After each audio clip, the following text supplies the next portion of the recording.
Bagi dunia barat, langkah ini seperti tamparan keras. Mereka terbiasa melihat Afrika sebagai penerima bantuan, bukan pencipta revolusi. Tapi kini Ethiopia membalik peta. Untuk pertama kalinya, Afrika menulis ulang aturan ekonomi global.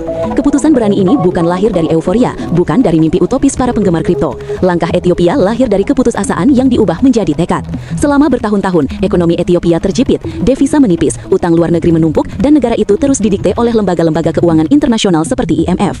Setiap kali ingin bernafas, selalu ada syarat, selalu ada batas. Dan di tengah tekanan itu, Perdana Menteri Abiy Ahmad mengucapkan kalimat yang mengguncang dunia. Jika Barat menambang emas dari tanah, maka kami akan menambang emas dari air. Krisis yang nyaris menenggelamkan negeri itu justru menjadi bahan bakar lahirnya revolusi. Pemerintah mulai melihat energi air bukan sekedar untuk listrik rumah tangga, tapi sebagai aset finansial global. Mereka sadar, dunia haus akan energi murah dan Bitcoin haus akan listrik. Maka Ethiopia memutuskan untuk menjual sesuatu yang mereka punya berlimpah, air dan daya. Dalam waktu singkat, visi itu menjadi nyata. Negara yang dulunya hanya dikenal lewat kisah kelaparan, kini muncul di media internasional dengan julukan baru, The Water Miner of Africa. Bukan lagi simbol kemiskinan, tapi simbol keberanian, menolak tunduk, dan menantang sistem lama dengan senjata yang paling tidak terduga, arus listrik. Semua revolusi besar punya pusat kekuatannya. Bagi Ethiopia, pusat itu adalah bendungan Renaissance, proyek raksasa di Sungai Nil Biru yang selama bertahun-tahun menjadi sumber pertikaian dengan Mesir dan Sudan. Bendungan ini bukan sekedar beton dan turbin, tapi simbol kedaulatan nasional. Ketika proyek ini pertama kali diumumkan, dunia barat meremehkan. Mereka bilang, Ethiopia tidak punya dana, tidak punya teknologi, tidak punya kapasitas. Tapi rakyatnya bersatu. Mereka mengumpulkan dana sendiri, membeli obligasi nasional, dan membangun bendungan itu tanpa bergantung pada utang luar negeri. Kini, bendungan itu berdiri megah, memancarkan cahaya biru di malam hari, bukan sekedar menerangi kota, tapi menyalakan ekonomi baru. Air yang mengalir dari Sungai Nil, kini melewati turbin raksasa, menghasilkan listrik dalam jumlah yang bahkan melebihi kebutuhan nasional. Listrik itu lalu dialirkan ke ratusan ribu mesin penambang Bitcoin, server berderet sepanjang gudang, bergetar, berdesis, mengubah energi menjadi uang digital. Air berubah menjadi listrik, listrik berubah menjadi Bitcoin, dan Bitcoin berubah menjadi kedaulatan. Dunia menyebutnya eksperimen gila. Tapi bagi Ethiopia, ini bukan eksperimen, ini adalah pembalasan sejarah. Setelah berabad-abad menjadi ladang eksploitasi, kini mereka yang menentukan harga permainan. Beberapa bulan setelah izin penambangan dibuka, pelabuhan-pelabuhan Ethiopia dipenuhi kapal kargo dari berbagai negara. Bukan kapal perang, bukan pesawat pembom, tapi kontainer berisi server, pendingin cair, dan rig penambangan berdaya tinggi. Tiongkok, Uni Emirat Arab, dan Singapura menjadi yang pertama datang. Mereka tak membawa senjata, tapi membawa miliaran dolar investasi. Addis Ababa yang dulu dikenal sebagai kota diplomasi, kini berubah menjadi kota data. Gedung-gedung tua diubah jadi pusat data modern. Di kawasan industri, suara deru mesin menggantikan lagu rakyat. Dan di pegunungan Amhara, pancaran cahaya biru dari data center bisa terlihat dari kejauhan, seperti aurora digital di langit Afrika. Dalam hitungan bulan, Ethiopia resmi menjadi pusat penambangan kripto terbesar di benua Afrika. Media internasional menjulukinya sebagai The Digital Dam Revolution. Para analis kebingungan, bagaimana mungkin negara yang dulu bergantung pada bantuan pangan, kini menjadi penghasil Bitcoin terbesar di selatan Sahara. Tapi bagi rakyat Ethiopia, ini adalah momen kebangkitan. Mereka percaya bahwa dunia akhirnya akan melihat Afrika bukan sebagai beban, tapi sebagai kekuatan. Namun di balik gemerlapnya data center dan angka miliaran dolar yang tercatat di layar komputer, ada bayangan panjang yang menutupi realitas rakyat. Sepertiga listrik nasional Ethiopia kini tersedot ke dalam dunia digital, ke mesin-mesin dingin yang terus menyala 24 jam sehari. Sementara itu, di desa-desa di Oromia dan Tigray, anak-anak masih belajar di bawah cahaya lampu minyak. Petani masih menimba air dengan tangan, dan rumah-rumah masih tenggelam dalam gelap. Pemerintah berkata, kami menggunakan Bitcoin untuk menyalakan masa depan rakyat. Mereka berjanji bahwa keuntungan dari ekspor kripto akan digunakan untuk memperluas jaringan listrik nasional. Tapi banyak warga merasa janji itu seperti ironi yang pahit, karena terang masa depan itu dibayar dengan gelap hari ini. Bagi sebagian orang, ini bukan kemajuan, melainkan pertukaran, cahaya untuk uang. Di kota, mesin berdesing, di desa, malam tetap sunyi. Ethiopia memang sedang membangun masa depan, tapi pertanyaannya, masa depan untuk siapa?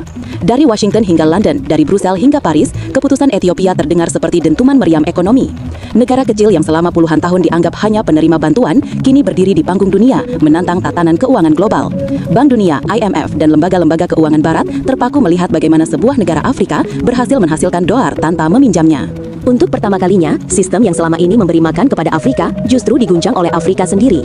Bukan dengan revolusi bersenjata, tapi dengan revolusi energi dan algoritma. Barat, yang selama ini menguasai dunia lewat pinjaman, kini melihat sebuah negara miskin menolak jerat utang mereka dengan satu kalimat berani. Kami tidak butuh pinjaman, kami punya sungai kami sendiri. Kalimat itu menjadi simbol perlawanan baru. Ethiopia tidak hanya menambang Bitcoin, mereka menambang harga diri. Di media barat, analis kebingungan. Bagaimana bisa negara dengan PDB per kapita di bawah $1.000 justru menciptakan model ekonomi yang tidak bergantung pada dolar. Bagi banyak pengamat global, langkah ini adalah pukulan paling tajam bagi hegemoni barat sejak runtuhnya kolonialisme. Sementara itu, di Afrika, gema kebangkitan terdengar di mana-mana. Negara-negara tetangga seperti Kenya, Sudan Selatan, dan Uganda mulai mempelajari model yang sama. Jika Ethiopia bisa mencetak uang dari air, mengapa kami tidak? Begitu bunyi headline di surat kabar Nairobi. Apa yang dimulai dari satu bendungan, kini berubah menjadi gerakan ideologis. Afrika tidak lagi minta diselamatkan. Afrika mulai menciptakan ekonominya sendiri. Namun di balik semua euforia, bayangan risiko semakin besar. Nilai Bitcoin bergerak seperti ombak di tengah badai. Satu hari bisa naik 10%, besok bisa turun 20%.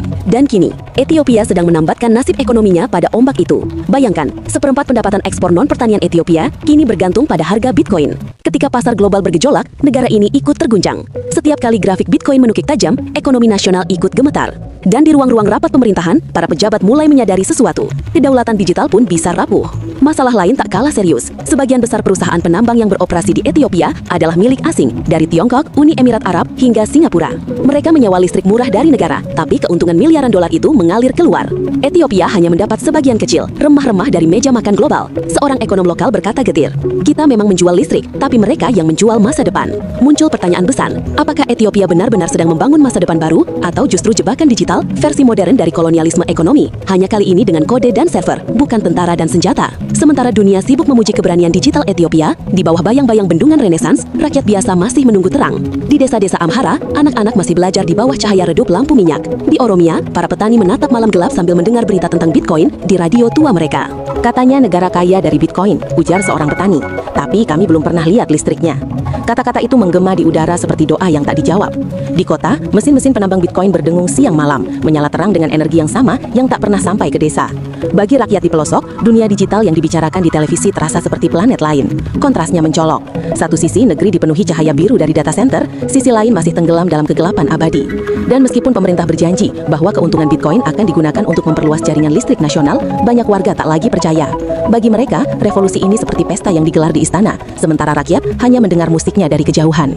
Namun satu hal pasti, di setiap desa, di setiap keluarga, muncul perasaan campur aduk antara harapan dan kecewaan, antara bangga dan getir.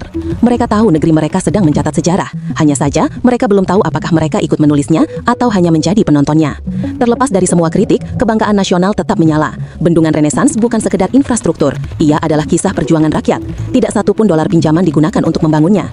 Proyek ini lahir dari tangan rakyat sendiri, dari sumbangan, dari obligasi nasional, dari pengorbanan jutaan warga Ethiopia yang percaya pada mimpi kemandirian.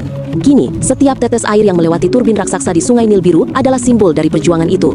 Air yang dulu dianggap milik bersama, kini menjadi sumber kekuatan nasional. Dan ketika arus listrik itu mengalir ke server Bitcoin, banyak orang melihatnya sebagai pesan kepada dunia. Kami mungkin miskin, tapi kami tidak lemah. Bagi banyak warga, terutama generasi muda, proyek ini adalah kebangkitan identitas. Untuk pertama kalinya, mereka merasa bisa berdiri sejajar dengan negara-negara maju, bukan sebagai pengikut, tapi sebagai pencipta sistem baru. Bendungan Renaissance bukan hanya menggerakkan turbin, tapi menggerakkan semangat bangsa. Namun di balik kebanggaan itu, ada kesadaran yang tumbuh pelan-pelan. Kedaulatan sejati bukan hanya soal listrik atau uang digital, tapi tentang siapa yang benar-benar mengendalikan arusnya. Apakah air sungai itu benar-benar milik rakyat atau sudah mengalir ke tangan korporasi global yang menguasai server-server di jantung Addis Ababa? Kini, Ethiopia berdiri di persimpangan sejarah. Satu langkah menuju masa depan yang megah, satu langkah lagi menuju jurang ketimpangan. Di satu sisi, dunia memuji keberanian mereka menantang sistem keuangan global. Di sisi lain, jutaan rakyat masih hidup di bawah garis cahaya, menunggu giliran untuk merasakan kemerdekaan yang dijanjikan. Inilah paradoks abad ke-21, sebuah negara menambang masa depan digital di tengah kegelapan analog. Apakah ini awal kebangkitan Afrika? Atau sekadar babak baru dari ketergantungan global dengan wajah baru? Apakah Sungai Nil Biru benar-benar mengalir untuk rakyat? Atau hanya untuk mesin yang berputar tanpa henti demi keuntungan asing? Di ruang-ruang data center, ribuan server berdengung tanpa henti. Di luar temboknya, anak-anak masih bermain di tanah kering, menatap ke arah bendungan yang menjadi simbol harapan dan tanda tanya. Barangkali sejarah memang sedang ditulis ulang di sana, tapi kali ini, tintanya bukan darah atau tinta pena, melainkan air sungai yang berubah menjadi Bitcoin. Dan dunia hanya bisa menatap, menunggu apakah dari arus sungai itu lahir masa depan yang menerangi manusia, atau masa depan yang hanya menghidupi mesin.